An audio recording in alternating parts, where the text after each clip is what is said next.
Hello, and welcome to the Commonwealth, your podcast about community development in Detroit and other urban communities. This is your host, Dana Thompson, law professor and attorney. This podcast explores the various projects, laws, policies, ideas, and activities used to address the pressing issues facing Detroit and other urban communities. The Commonwealth will engage in thought-provoking and lively discussions with a range of thought leaders, including those from the grassroots community, government, academy, philanthropic sector, and beyond.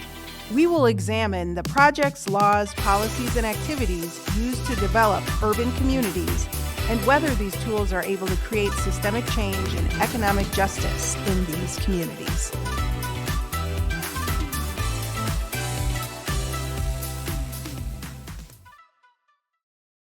When we think of Detroit, our thoughts naturally gravitate towards its iconic automobile industry, its profound musical legacy, including Motown and techno music, the resilience of its Black and brown communities, the challenges of urban disinvestment, and the ongoing efforts towards revitalization. However, we often overlook the fact that Detroit is a border city. Detroit borders Canada, and the Detroit-Windsor border crossing is one of the most strategically important trade corridors in the United States. According to the Southeast Michigan Council of Governments, approximately 40% of U.S.-Canadian trade passes through the southeastern Michigan border crossings. Under the United States-Canada-Mexico Agreement, the agreement that replaced the North American Free Trade Agreement, or NAFTA, most Canadian and U.S.-made goods cross the border tariff-free, making products cheaper for consumers and trade easier and more profitable for businesses. The Detroit River is a crucial trade route connecting the United States and Canada and has significant historical and economic importance. Because of the importance of creating accessible and open trade routes between Detroit and Windsor, Canada, there have been several developments to facilitate these routes. The first was the Michigan Central Railway Tunnel, opened in 1910. The second was the Ambassador Bridge, opened in 1929. The third was the Detroit-Windsor Tunnel. And now we have the Gordie Howe International Bridge project. In 2012, the Michigan and Canadian governments agreed to build the Gordie Howe International Bridge to address concerns about the ability of the Detroit-Windsor infrastructure to handle traffic across the border. The Gordie Howe International Bridge project is a $6.4 billion project that consists of 6 lanes crossing the Detroit River. It connects Detroit and Windsor, Ontario. The bridge deck construction is set to be completed in July 2024, and the new bridge is scheduled to open in the fall of 2025. The construction of the new bridge has brought jobs and will continue to facilitate trade between the U.S. and Canada, and specifically between Detroit and Windsor. Among other benefits, the new bridge also has the potential to stimulate new jobs in Detroit, as well as opportunities for small businesses in Detroit. However, it has caused some major impacts on the Southwest Detroit community in which it is located, particularly in the Delray neighborhood. These impacts include increased pollution, truck traffic, residents being displaced from their homes, and the loss of local businesses. Today, we have 3 guests who will discuss the Gordie Howe International Bridge project, the negative and positive impact of the project on the Delray neighborhood, the meaning of community benefits, and the community of benefits agreement between the bridge developers and the local community in Detroit, and the economic drawbacks and benefits to small businesses, especially those in Southwest Detroit. Our guests today are environmental activist and Delray resident Theresa Landrum, Laura Chavez, the president and CEO of the Southwest Detroit Business Association, and Simone Sagovac, project director for Southwest Detroit Community Benefits Coalition. Thank you for joining the podcast today. Thank you. So first, I'd like to start with Ms. Landrum. Ms. Landrum, you're a dedicated community organizer and activist. You've been fighting environmental injustices for over 20 years, and you've lived in the 48217 area, I believe, for your entire life? Yes, thank you for the opportunity to come and talk about community impacts for residents. And I am a lifelong resident of Southwest Detroit 48217. That's great. That's great. So why don't we first just start talking about when Delray residents learned about the construction of the Gordie Howe Bridge? What were some of the concerns? Well, when we first heard about it, because you have to understand, Delray encompasses part of Southwest Detroit. 48217 is a community that is south of Southwest Detroit. Okay. However, I have family that lived in Delray. I attended high school in Delray. Okay. And when we first heard about the bridge project, it was in the, I would say, early 2000s to a degree, under the information that was given to us, the former governor, Jennifer Granholm.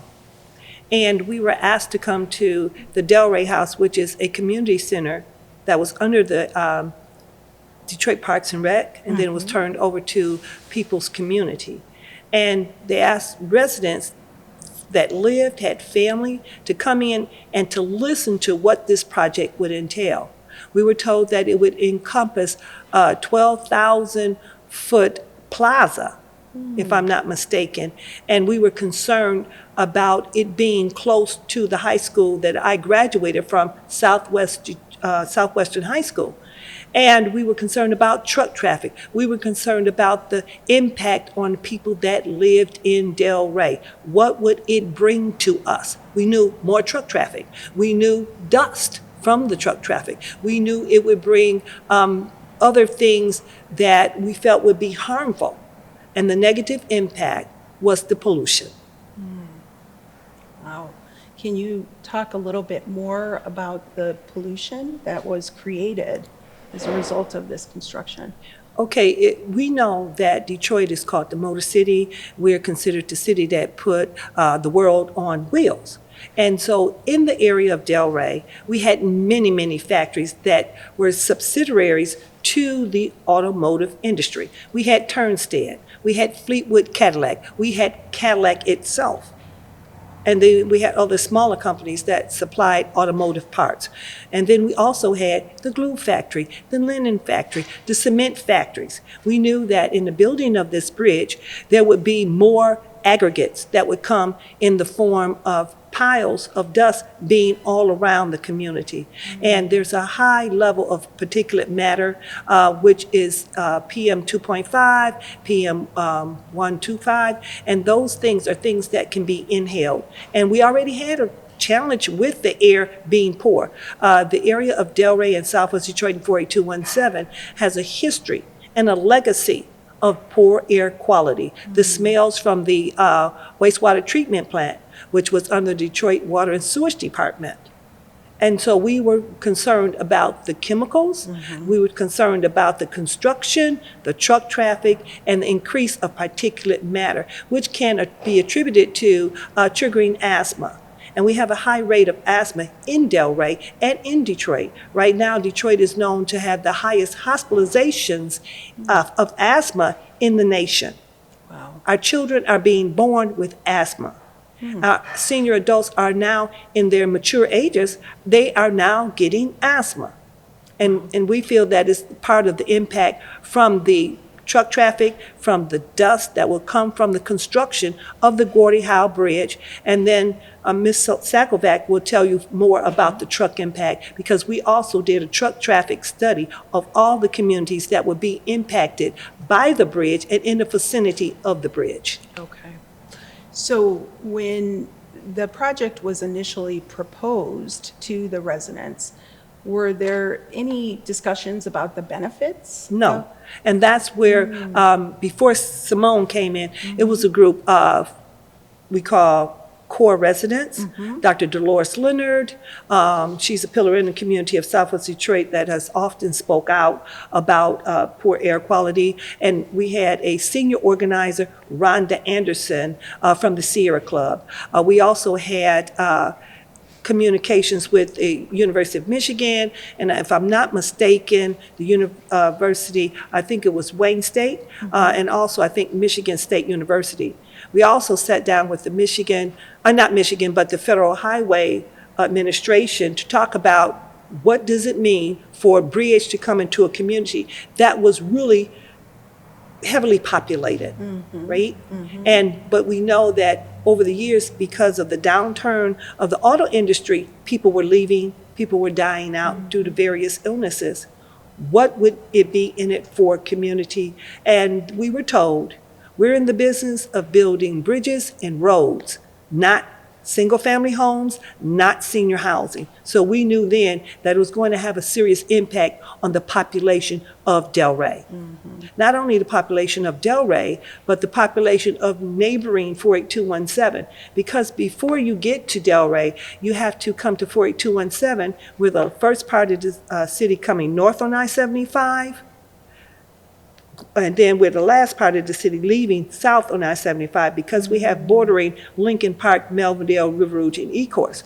So when the bridge is backed up, we often, the Ambassador Bridge, the only bridge that we had at the time, the trucks would idle by our school. The trucks would idle by our community center, which is right on the expressway. Because when they brought I-75 through the city of Detroit, they brought it right through the center of 48217, which impacted the community that I live in, predominantly African American, by an expressway coming through. Many of the residents had to leave because of eminent domain.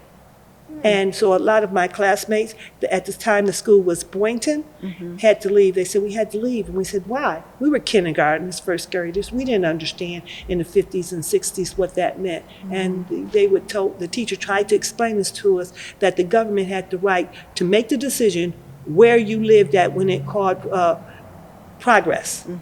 And so that's when I first learned about what I call, and others call, transportation racism. Okay. Can you describe that?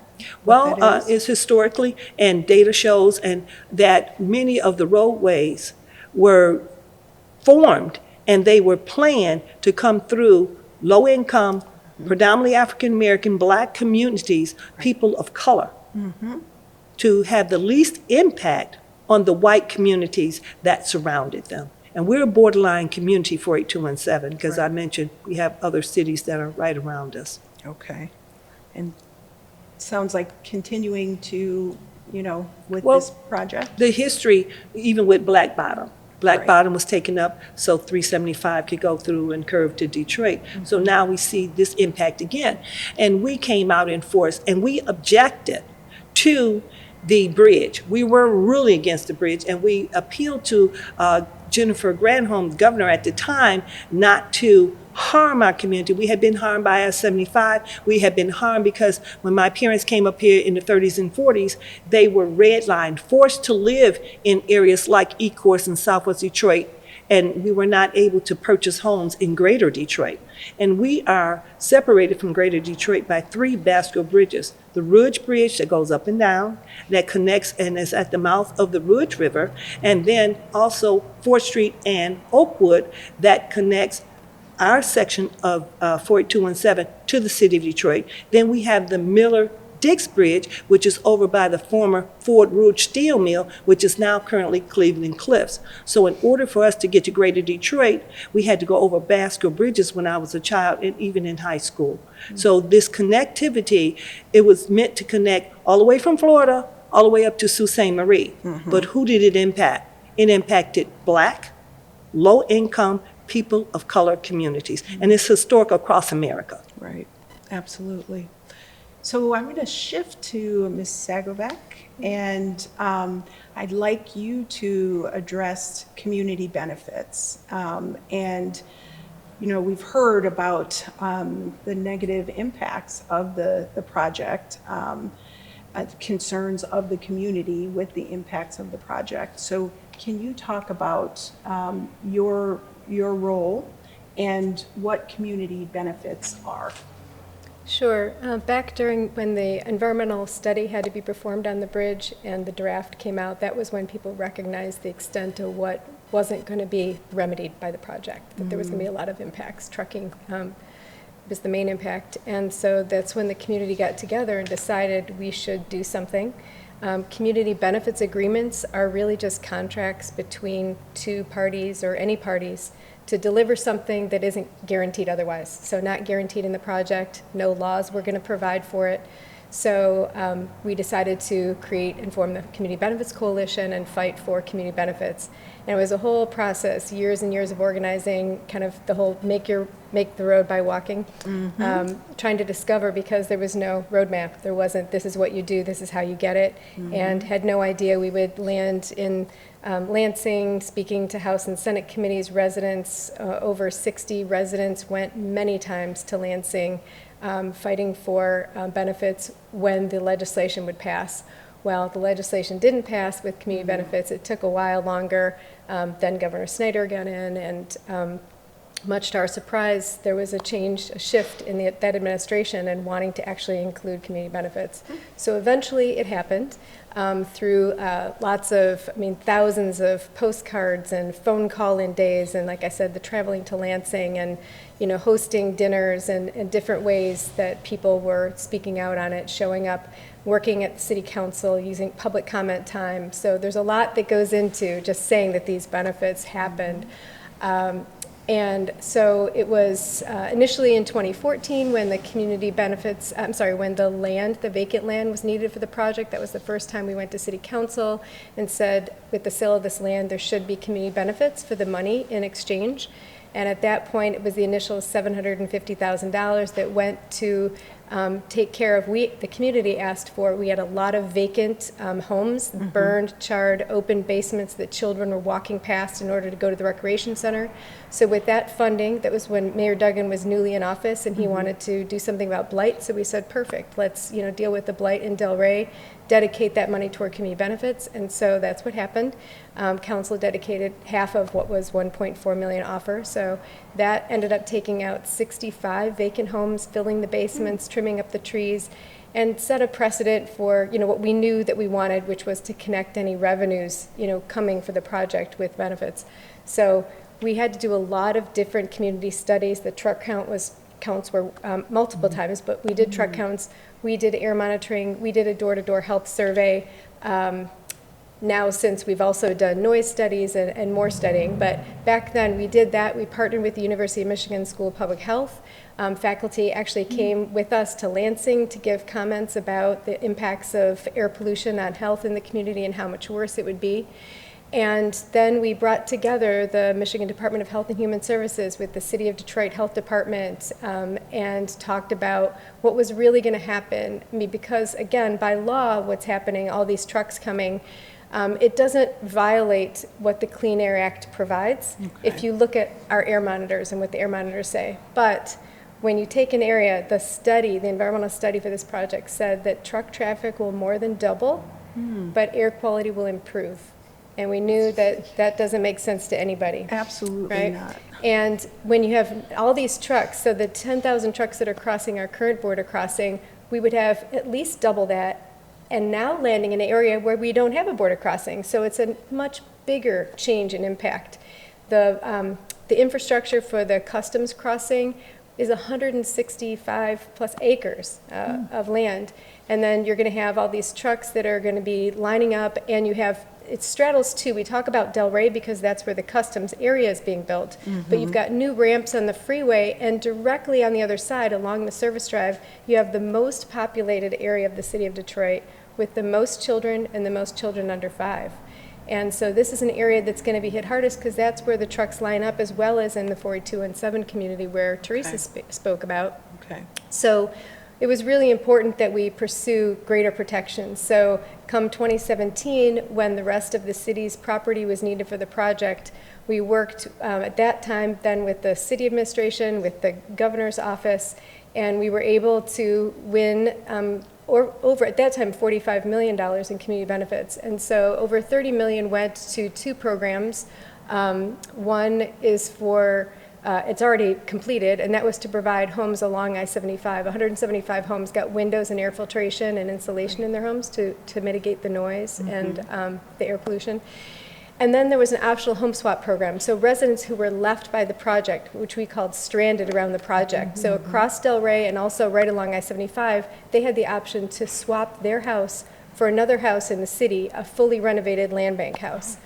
And so so initially 250 families were displaced by the bridge project, by eminent domain, 43 businesses, 5 churches, including the first church built by and for African Americans in the city of Detroit, St. Paul AME Church, and the oldest Latin American church, First Latin American Baptist Church. And so you talk about where did this project land? It landed in the part of Delray that had that history and not in another part of Delray with a different history.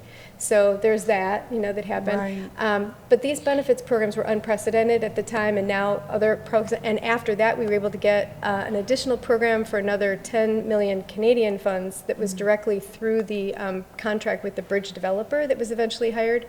And that program delivered a Delray home repair program where most of the residents, almost 100, got new roofs on their houses. They could have chosen between roofs, windows. There wasn't enough to do it all. There's a lot of need.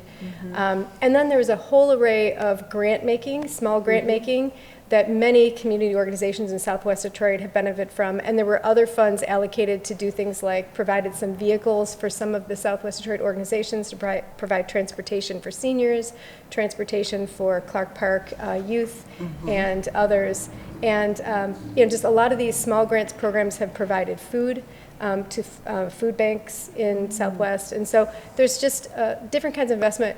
Not so much, there's still issues that we have with the impacts that are going to happen once the trucks are coming. That's right. And so there are whole other things that need to happen, things that all of us are actually working on, and that relates to making sure that we have healthy truck routes through our community. You mentioned NAFTA, it really did all start with the trade agreements, and back then, the trade agreements don't guarantee an environmental impact study be done. Right. Okay? So all of a sudden, I live a couple blocks from the Ambassador Bridge. I've been 30 years in that spot, so I'm well familiar with the daily truck impacts along I-75. And once the trade policies passed, the trucks started coming. People stopped going to Windsor to eat Chinese and Indian food, and I stopped going to the theater over there. I mean, everything changed. And so the impacts are tremendous when you concentrate a lot of trucks. And the policy, the things that we know about health, public health, and the policies to support that are not in place. And right now, we're finally, there's a freight plan that's going to be created. The city has hired a new freight director who started yesterday. We're applying for some federal funding along with the city to do some major projects, but we're so far behind. There are so many projects, and pollution just has, pollution has an economic toll for everybody at the home level and at the community level. Absolutely. Wow. So, Ms. Chavez, you head up the Southwest Detroit Business Association. You have extensive expertise in creating environments where people can thrive.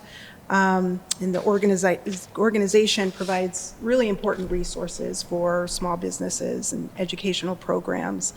Can you talk about the impact of this project on small businesses? Absolutely. Again, Southwest Detroit Business Association has been around for nearly 70 years. And so when you spoke of this project conversation starting in 2012, that's already 12 years ago. Yeah. And so when Simone is saying we're so far behind, it's because these conversations and these opportunities should have happened back then, so that we would be prepared for when the bridge actually comes to fruition, where we're almost behind that, right? The bridge is going to come, and then we're still going to be working on what needs to happen for community, what needs to happen for residents and businesses alike. And so there's still so much work. But us specifically, I'm very thankful to have been a resident of 48209 the majority of my life. And I had the illustrious pleasure of being bused to Boynton in the 48217 zip code as a youth as well, because, you know, there was that integration, right? They wanted to mix the Black and brown communities together, and so the Latino children were then bused, and so I got to take that scenic tour and travel over those bridges to go to Boynton Middle School when I was in 6th, 7th, and 8th grade. And so when I advocate, or when I, you know, kind of talk about things that we need for Southwest Detroit, I talk about Southwest as a whole. I don't just say one zip code, because we are Southwest Detroit Business Association. We're not Werner Business Association. We're not, you know, the Mexican Town Business Association. We are Southwest Detroit Business Association. So the resources and benefits that I try to bring, and barriers, and you know, dismantling barriers and trying to bring resources to the whole community is super intentional, as long as, you know, myself and my team have been involved. And so when I say that, you know, there's so much. It's almost so hard to even start with what is the problem, right? Yeah. And so, you know, one of the things that I just been to a community meeting that Theresa led not too long ago, and we talked about, you know, bringing a spoke of Southwest Detroit Business Association over to the Kennedy Center. But in addition to that, you look at that 4th Street corridor, I mean, there's no more businesses there, right? Then now, of course, Delray, there's, you know, there's so many people that have gone. I don't know, what's the amount of houses that are left over there? About 300. About 300, right? So then when you look at the Springwells corridor, which is truly was a lifeline of 75, was the lifeline to the businesses over there, they're literally hanging on by a thread. And we have legacy businesses that have gone. You know, this project, the actual work and the actual construction of this project has made it so that freeways are closed and no one wants to travel that way. You know, I will say that Southwest Detroit 48209, 48210 had what they called a walkable business corridor. And it's not anymore. It's very scary to walk up and down those business corridors. We have businesses like, I'll say, Vince's Pizzeria, that was around for over 60 years, gone, completely gone. We have Family Treat. As a result of the project. Correct. We have Family Treat that was Maltese owned in Southwest Detroit. It's small, like a Dairy Queen type, sold their business completely, got out of the business. They said it's just not worth it anymore. You know, Comerica Bank just recently left. Comerica Bank had been there since, I want to say, 1940, right on Springwells and Werner, gone, because it just doesn't make sense to be there anymore. You know, we have a legacy furniture company, 75 years, Danto Furniture. They used to be, you know, they used to, you know, earn over a couple $1 million annually in revenue. And the owner of the furniture company says, we haven't taken a salary in 3 years. We had to sell our main building, and now we're working out of our warehouse. And as owners of the company, they have not taken a salary in 3 years. They did their own study as to what since the development started, what it meant to their business and how much business they lost in the first 2, 3, and 4 years. And then, you know, obviously with the pandemic, they got a little bit of a boost because that economic stimulus was super helpful for them. They said they wouldn't be hanging on right now had it not been for that infusion, right? But they're barely hanging on. And so when the bridge announced that there's going to be an additional year delay, these businesses are literally coming to me and saying, Lauda, what are you going to do? How can you support us? You know, we can barely keep our storefronts clean. You know, trucks throw rocks at our glass and we have to continuously repair, you know, our storefronts. The murals that were beautiful and vibrant and colorful are now dusty, dirty, and dilapidated. The streets are now filled with dirt and debris and rock. And so just imagine, if you will, you have an amazing hairstylist that you love, and you know, you're particular because we're all women, and I know I love beauty, right? And so I go there on a regular basis because it's on Springwells. I might come from downriver because I really like this stylist. I don't want to go there anymore, number one, because the freeway is congested, it's down to one lane, you never know when that Springwells exit is going to be actually open or not, so you have that. Then when you go to your favorite salon or your stylist, when you walk out, you just feel like you just got I'll say a spa treatment of dust in your face, right?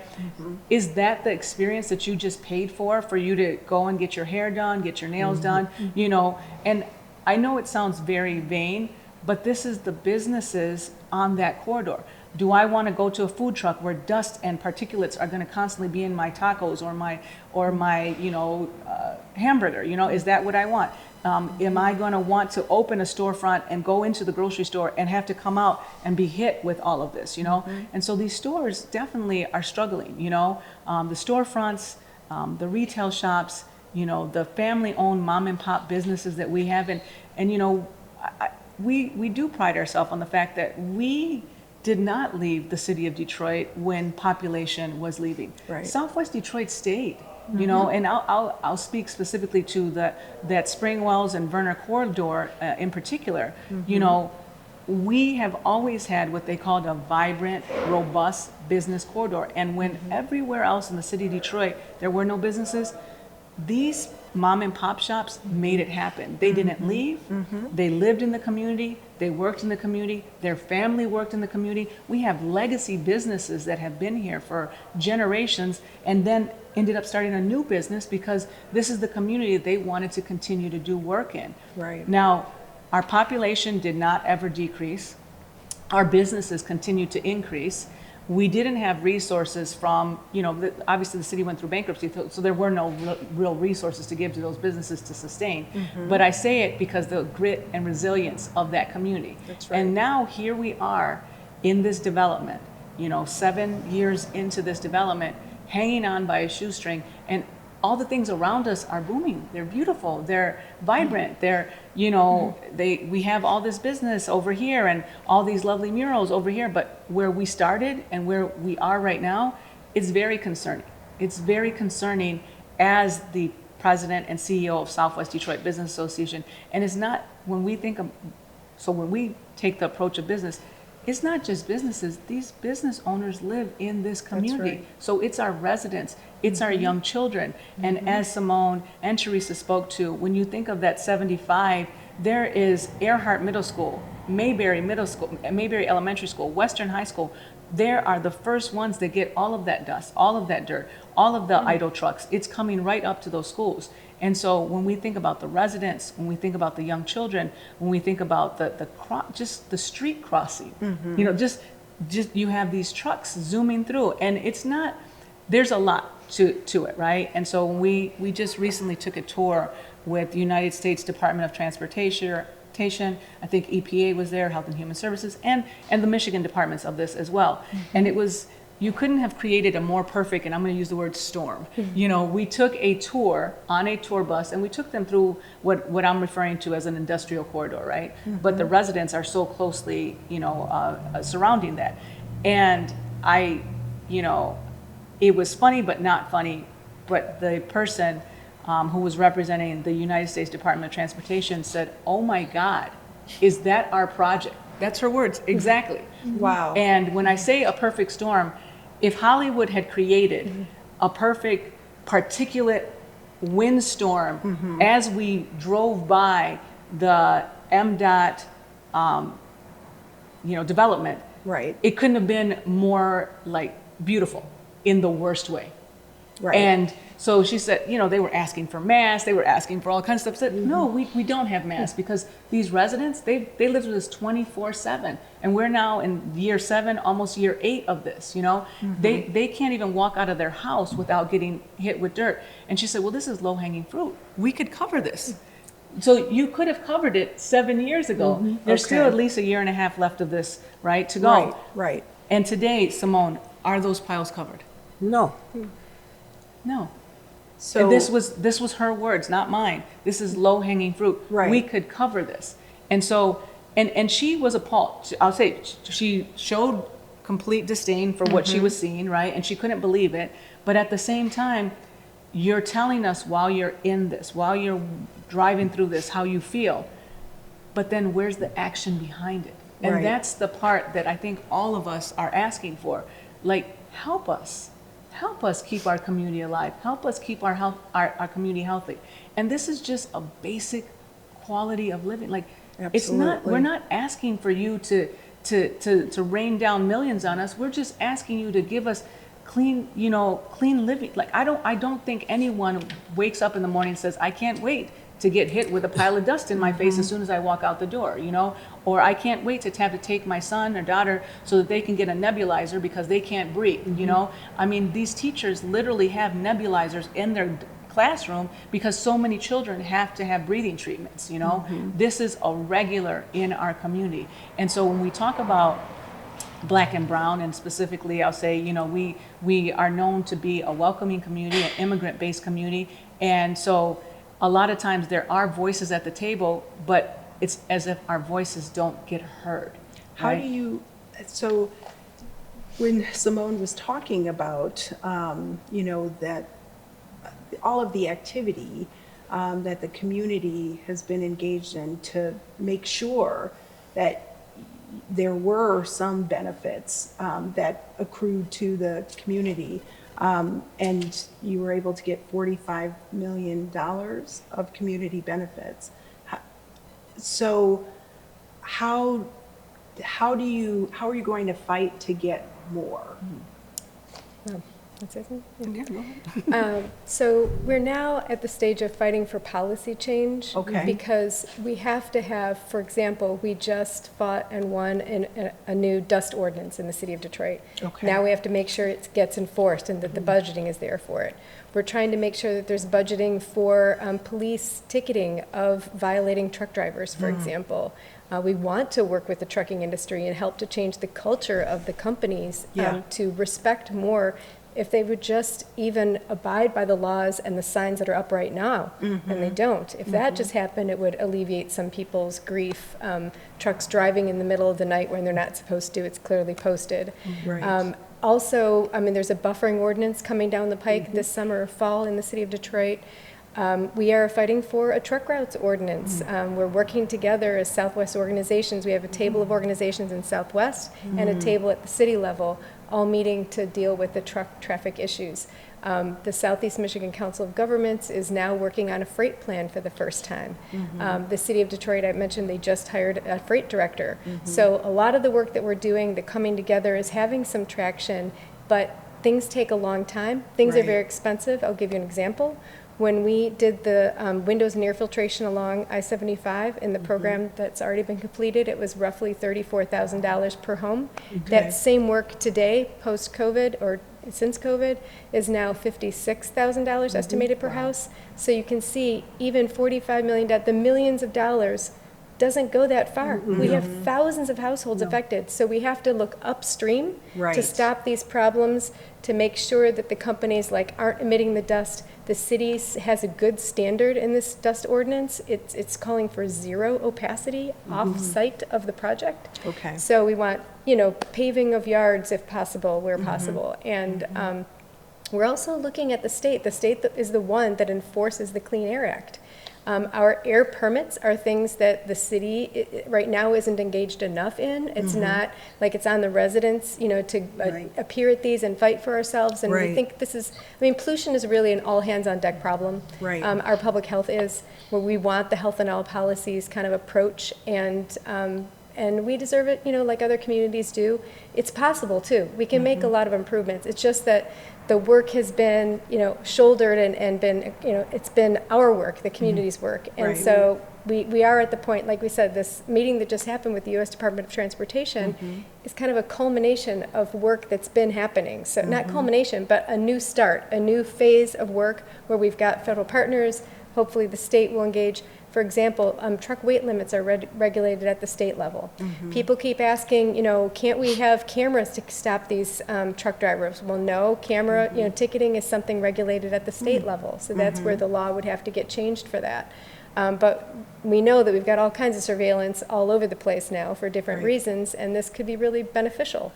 So maybe we should let local municipalities have the ability to do things. I don't want to argue for more surveillance, but we need, and that's why we talk about the culture change. A lot of these truck drivers, they're contract drivers, they're residents in the community, and so we don't want to give people a hard way to go for their own businesses, but we want to make sure that people are doing the best that they can. We can try to help them. And same goes for our industries. I mean, industry doesn't have to be as polluting as it is. They can make choices and put in better technology that exists now that they're not choosing to do that. And it would improve the health for all of us. So, And sorry, I'm so sorry. So just really quickly, and I know this almost sounds like it's all negative, right? But we have to understand that there is a spectacularness about this, okay? And I know that that sounds so bizarre to even say it out loud, right? But, you know, no matter what era we go to and we go back and we say, oh, look at when, you know, the Ambassador Bridge was built, or look at when the San Francisco Bay Bridge was built, you know, there's all these amazing pictures of people with parasails and all of this beautifulness. And so 100 years from now, people are going to say, man, they made this really cool bridge in Detroit, right? But they forget the people that had to live through that development, right? And we all know that pollution doesn't stay in one area, No. right? I think we all know that. And then in addition to that, when we think about it, you know, we understand goods and services need to get from point A to point B.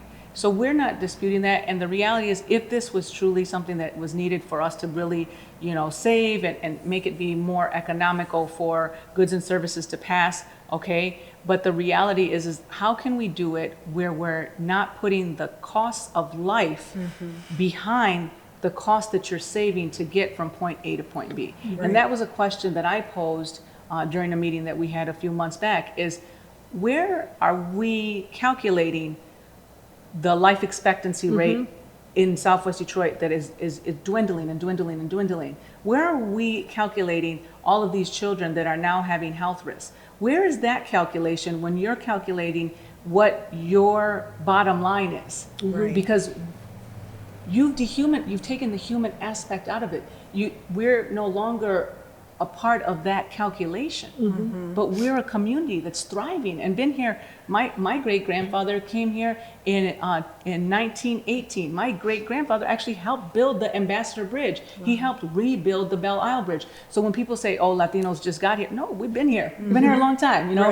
And so I say that wholeheartedly, and I say that because the reality is that our community was literally built on our back, and now it's beautiful. And so people want to come and they want to do these developments. We want development to happen with us, not to us. You know, we want it to happen for us, not at us, you know? And so when we're advocating, and I think that, you know, Simone says a lot of things more polished than I do, I'll say, but the reality is that community benefits are very, very important, but there has to be something bigger than that, you know? And as Simone has said, and Theresa, we're so far behind because this is happening, it's happening.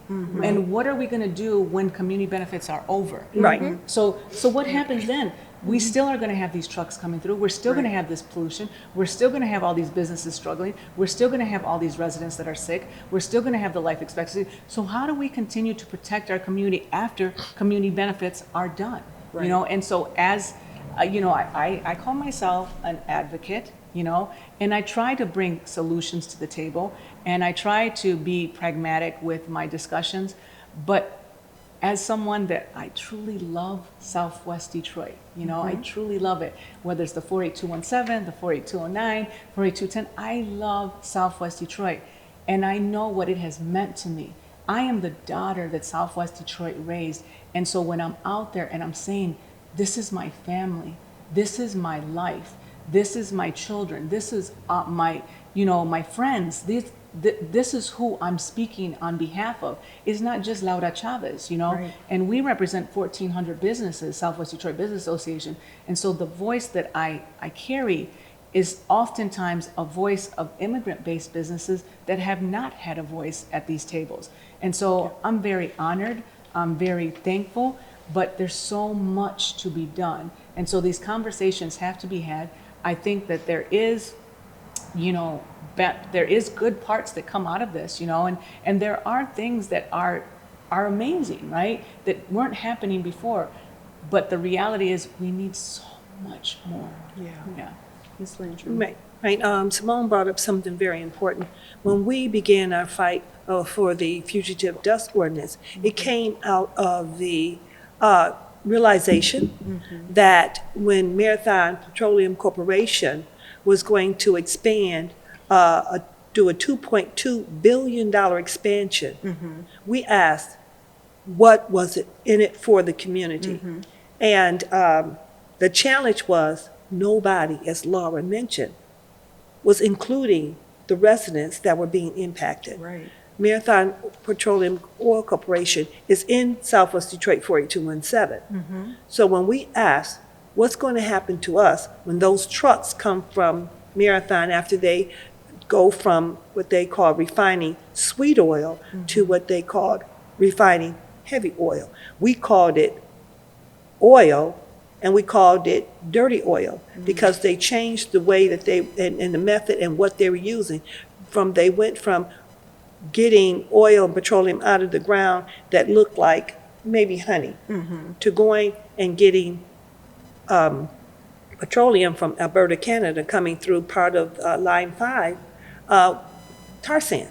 And that to equate to looking like molasses. So they had to change the way that they refined the petroleum, right? And that meant they had to take out the dirty, which was the tar sands, and they were going to put more sulfur dioxide, more benzene, more toluene, more lead, more manganese into an area that is over inundated. So back we had to address it with the state. The city was not involved. We have to, every time we get a new administration, we have to educate them as residents. We're lay people. We have to go to them and say, you know what? The air quality is going to depreciate. The truck traffic is going to increase. Diesel fuel emissions, which a byproduct is black carbon. Black carbon on expressways are going to impact our health more. So we talked about policy. We talked about change. So our first victory, in a sense, we had more victories, was the fugitive dust ordinance around the pet coke, which is the byproduct, the dirty, the trash that comes out of refining tar sands. And they were storing it on our waterfront. And they said, no, we won't have a problem. We said, what about the trucks coming through the community to get to Detroit bulk storage, the place they were going to store it? And the trucks were dirty. The dust was flying. The trucks and the piles of aggregate were not covered. So that blackness was flying all over the air. So when it snowed in the wintertime, people had white snow, we had black snow. Because of the dirt and coming from the trucks. So we fought for them to wash the trucks and cover their trucks. We have the company of Detroit Bulk Storage and EDW Levy, which hauled the slag that came out of the steel processing. They said it's not feasible for us to cover the trucks because the aggregate is hot. It was burning the tarps that covered it. So they sacrificed our air in order to assist the businesses. So in my opinion, I have to say my opinion, our city has not stepped out on protecting the people and creating environmental justice for people that have suffered so much legacy pollution and injustices over the years. So that fugitive dust ordinance was something very important. So we were able to advocate for 3 cities, Ecorse, River Rouge, and Detroit, to keep pet coke off the waterfront. And it was our Canadian neighbors that brought it to the attention because our voices and information and all our health impact concerns for ourselves and our children was going on deaf ears. But our Canadian partners and one of the ferry operators, they were along the waterway, Detroit River, doing business.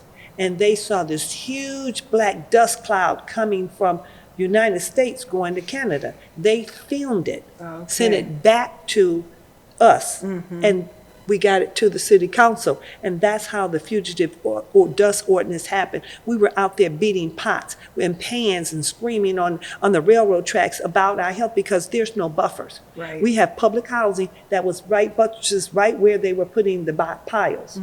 And we had businesses, Blondies and things. The piles were right there. Our United States Post Office. We had the riverfront apartments, the expensive apartments. Their window sills and their balconies were being covered with black stuff. The streets. And then we advocated for street sweeping. So we were going around, we were just bumping our heads, not knowing, but we were just asking for things that we felt we could get at this level. And then we started to talk about cumulative impact and how can we help change policy. Well, of course, every 2 years, you have an election. Is it for the senators? state reps. State And then reps every are 4 years for the city people, we were trying to see how we could coordinate between the state and the city to get protections for us. Right. It was heartfelt, and as Laura talked about, we were not in those rooms when the decisions were being made. They were being made for us without us. So Right. we often said, if you're not at the table, you're on the menu. That's right. So have residents considered running for office? Or Yes. what are, We have, yeah. I think that Okay. has happened, and Yeah. that's a really good question to ask. I think that, and some of the work that Simone lives in the neighborhood, you know, Theresa lives in the neighborhood. I recently moved out, but I'm probably moving back in the neighborhood, but I've lived all over the Southwest Detroit. But one thing that we say is that, you know, our work, it's not free either. Nope. right, absolutely. Like this time, this energy. Yep. I mean, I'm not, you know, I have so much admiration for Simone. She would go out in the middle of the night with a flashlight showing on the sign that no truck is supposed to be driving on this street at this time, you know. We spent tireless hours working and trying to educate people, but the reality is, all you gotta do is drive through our neighborhood. Yes. You just gotta drive through. Right. We don't got to do another study. Nope. We don't need another survey. Nope. We don't need to knock on any more doors. No. It's that you just drive through our neighborhood and you see it, you know? And so there's a lot of different components to it. And as Theresa and Simone have said so beautifully, it's not, this didn't start with the Gordie Howe project. No. Right. And so that's what we want to make sure that, I want to make sure is clear, is that development is constant, right? And it's constant in our community. And again, I consider us a border town because of the Ambassador Bridge, but now we're really with 2 international Right. crossings within basically a mile of each other, which is in itself just ridiculous, Crazy. but we'll Right. just leave that on the table. Right. And so the reality is that these problems have happened for generations. And so it didn't just start.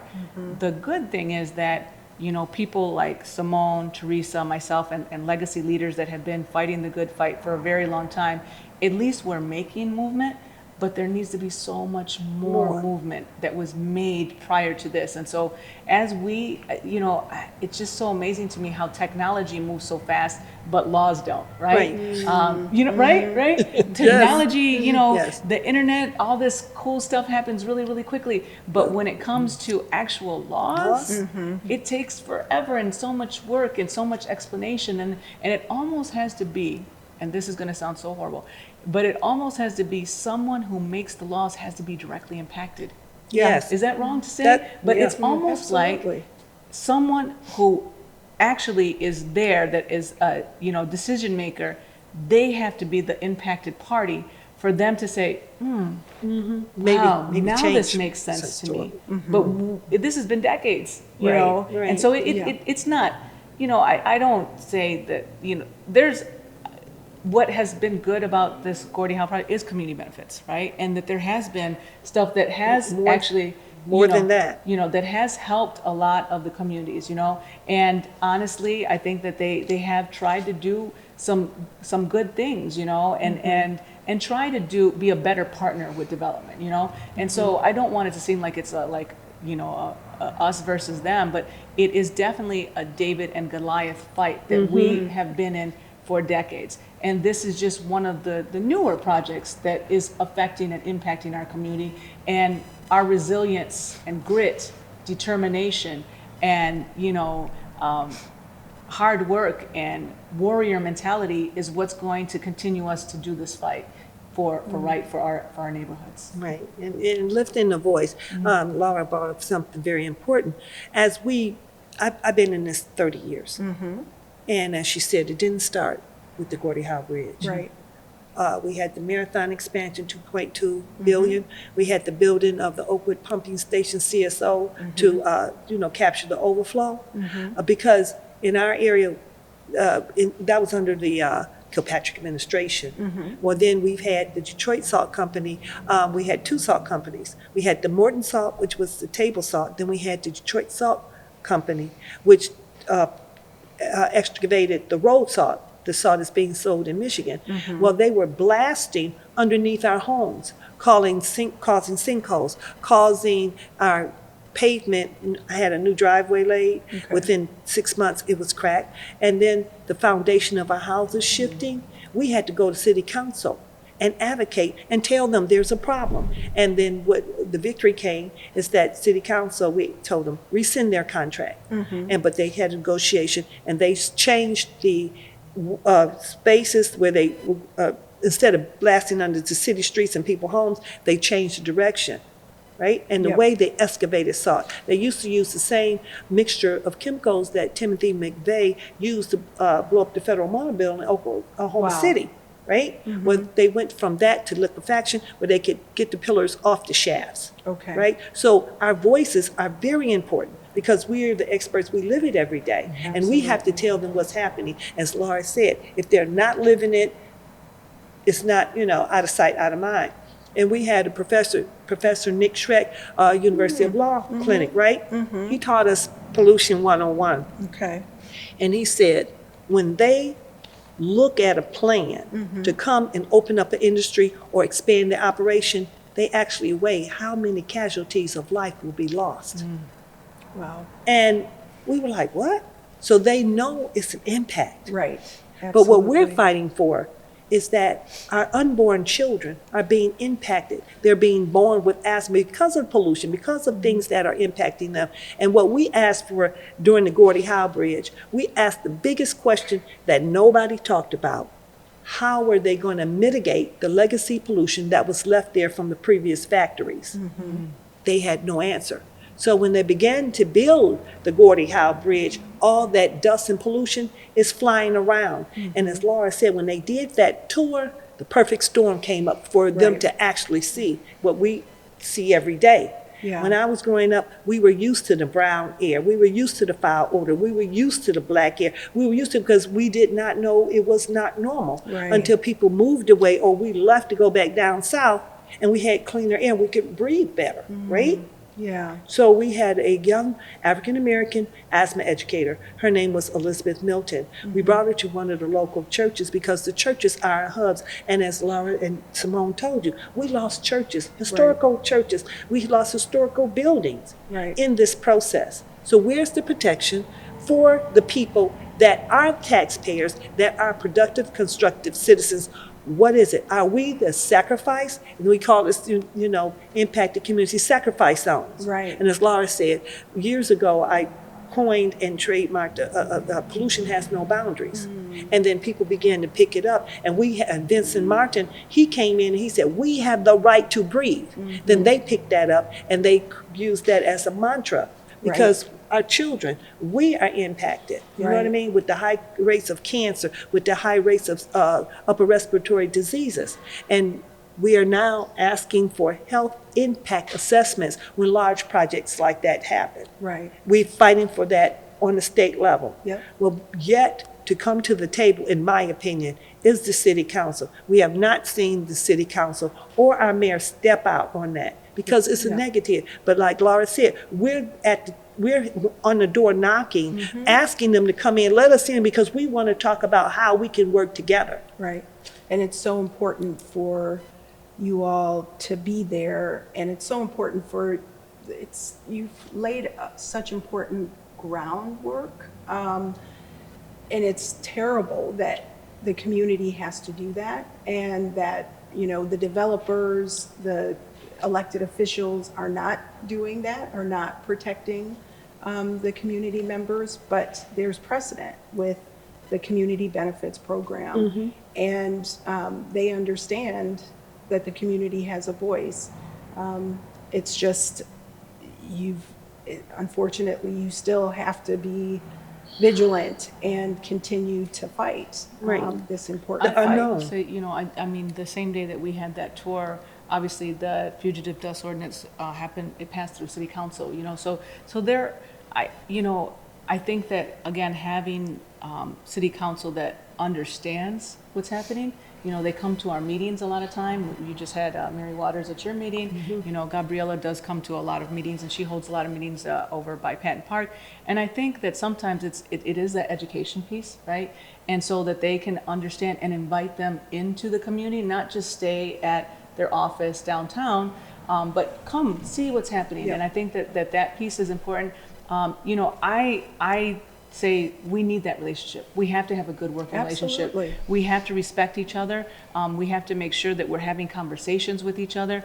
And I think that building those relationships, and again, as people get voted in and voted out, it's like you got to keep starting a Start new over. relationship, like you got to start dating all over, Right. And so there's that part of it. But at the same time, we're in it. We're 100% in it. Yes, I have not been the president of Southwest Detroit Business Association for 30 years, but I've lived in this community my entire life. Right. And so I've been a community advocate since I was probably 12 or 13 years old, just seeing things happening in and around my community and how can I help, right? And I think that that's really the stance that a lot of residents have in Southwest Detroit, a lot of business owners have, and then we have, amazing legacy leaders that have done the work for decades.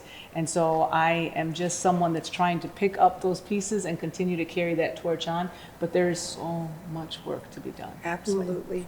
Well, we do have to end our conversation. Thank you so much for sharing all of your information, your strategy, and just, the stories of what's happening in the community. And thank you for your important work.